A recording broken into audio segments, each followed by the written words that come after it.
Behind every great man is a great woman. Now, I'm sure you've heard that expression before, and I'm here to tell you it's true. Any man who's smart will admit that he didn't get where he is all by himself. He had some help. Now, oftentimes, it's not just one woman, but several. A wife, a mother, a grandmother, school teachers, Sunday school teachers, all contributing. Now, if you'll permit me to take that expression and tweak it just a bit, I would put it to you this way. Behind the ministry of Jesus, there were many faithful women. When you're reading through the gospel stories about the resurrection of Christ, oftentimes the gospel writers refer to a group they call the women. Now, the women were followers of Jesus. They were disciples. Now, if you assume the word disciple only refers to men, you've misunderstood the term. The term referred to students who follow their teacher and listen to what the teacher says. Now, that would describe both men and women. Because when Jesus would, for example, go into the home of Lazarus, Mary and Martha, you may recall how Martha would be busy in the kitchen, but Mary would sit at his feet and she would listen and learn from Jesus. She is an example of a true disciple of Jesus. Now, these women who followed Jesus, they were from Galilee. Now, that's the region north of Jerusalem. That's where Jesus is from. It's also where he spent most of his time in ministry, occasionally dipping down to the south and doing some ministry in Jerusalem, but most time up north among his own people. And it was in Galilee that Jesus had the largest concentration of disciples. That's where he had the greatest success. Now, these women who followed Jesus, they're noted in the gospel for providing resources for the ministry of Jesus. They attended to his needs. We're told by Luke that they oftentimes reached out of their own private means in order to fund Jesus. Now, among these women, you're going to have some who are married to men of means, and I assume that they were contributing under the consent of their husbands, who I hope are also followers of Jesus. And then you'd have some wealthy widows taking what their husbands had left behind and using that to support Christ. Now, these women had followed Jesus to Jerusalem during his final week.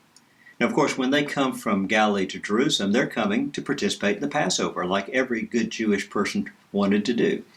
But they've also got a second motive. That is, they want to be part of whatever it is Jesus does during that final week. You see, they would follow him around Galilee. No surprise, they'll follow him down to Jerusalem to see what the Messiah does. Now, these women come to the forefront at the end of the story. They're not mentioned at the Last Supper. They're not mentioned in the Garden of Gethsemane. They're not mentioned in the trials of Jesus. But we see them standing at the cross while the men disciples were hiding somewhere. And we see them coming to the tomb on Easter Sunday to finish the burial process. Now, the gospel writers identify 7 of the women for us. There were many more, but 7 get singled out. John gives us 4 of the women. At the top of the list, Mary, the mother of Jesus. Now, if you think about it, Mary standing there at the cross was in a heartbreaking situation. A mother watching her son die and die a horrible death. And also, you recall, it was at the cross that Jesus turned the custody of his mother over to his friend, the Apostle John. He'll now take care of his mother. Mary is at the top of our list of the women. Now, the second one that John notes for us is the sister of Mary. This will be Jesus' aunt, part of his family. Now, the third one is a famous one, another Mary, Mary Magdalene. Perhaps the most famous of all the women, except, of course, the mother of Jesus. The fourth one is identified as Mary, wife of Clopas.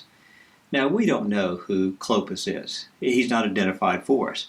We assume he's either a man of prominence that the readers of John's Gospel recognize the name, or perhaps he was a follower of Christ, became a Christian, perhaps one of the leaders of the church. Now, Matthew comes along and he identifies those women, but 2 more as well. Matthew mentions Mary, the mother of James, and Joseph. Now, when Mark tells the story, Mark adds that this is James the Less, James the Younger, In other words, there's an older and he's the younger. Actually, this is James, one of the apostles. You may recall that among the apostles that you had James, the son of Alphaeus, James the Less as his nickname, because James and John, the two great apostles, that James would be the greater. This one, James the Less. Here's a mother, and her son's one of the apostles. She too is a follower of Jesus, providing resources for Jesus. There's also another mother of apostles in this text, the mother of the sons of Zebedee. Zebedee was a man from up Galilee area, a man who owned a fishing business, and you know his two sons, James and John, two of the great apostles. We have two mothers of apostles, as well as the mother and the aunt of Jesus himself. Luke adds one more name for us, Joanna, the wife of Chuza. Now, we don't know anything about Chuza except one thing that Luke points out, and that is that he was a steward of King Herod. And that means he was a court official, a prominent man, and a man whose wife was a follower of Jesus, using her resources to provide for Jesus and his ministry. Now, these women stood and they watched Joseph of Arimathea and Nicodemus as they put the body of Jesus in the tomb. They stood opposite the grave. They stood where it was. They saw the tomb, and they saw how the body of Jesus was laid into the tomb, and then they left. They went back to their quarters to prepare the spices and the perfumes that would be used to finish the burial process on Sunday. Now, they rested on the Sabbath day because that's what the law of Moses required. But Sunday morning, they returned. We're told that they left their homes even before sunrise, while it was still dark. They arrive right at sunrise or shortly thereafter, but they arrive along the way and find the tomb empty. Now, they had wondered as they walked, who's going to roll away the stone for us? I mean, here's a group of women, but they hadn't brought with them any of the men to take care of the heavy lifting to move the stone from the tomb. Well, it turned out not to be a problem because an angel of the Lord descended from heaven and rolled away the stone.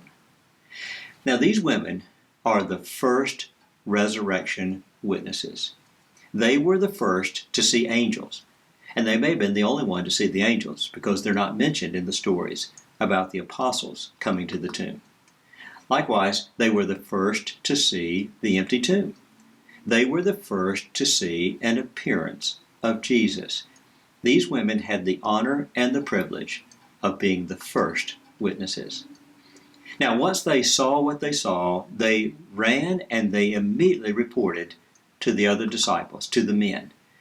Now, when they ran, they were afraid because, after all, if you'd seen an angel, that's often a terrifying sight, and Jesus' body is missing, there's a bit of fear as well as astonishment, we're told.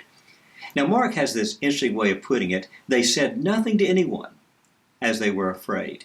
And some skeptics will read that verse and say, oh, they didn't tell anybody about the story of Jesus. They didn't report like they were told to do. No, they did. Keep reading, and they will tell the apostles what they saw.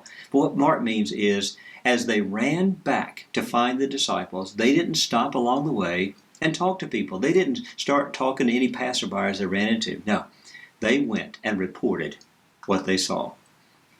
Now, the words of the women appeared to the apostles as nonsense. Didn't make sense to them at all, and they didn't believe the women. In fact, they had to go see for themselves.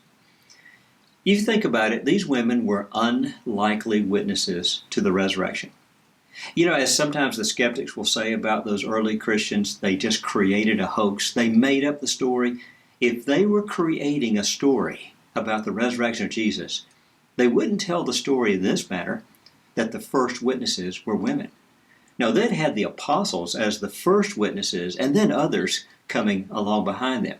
See, this story isn't playing out the way you would expect it to go. But then real life doesn't always go the way we think it ought. I think this adds credibility to the resurrection story that the first witnesses were the women. Now, the story of the women is a reminder of just how diverse the kingdom of God can be. You see, we often tell the tales of the great leaders like the apostles. I think we would do well to remember the large number of lesser-known disciples, men and women, who faithfully served the Lord. You know, when the roll is called up yonder, I want you to listen for the names of faithful men and women.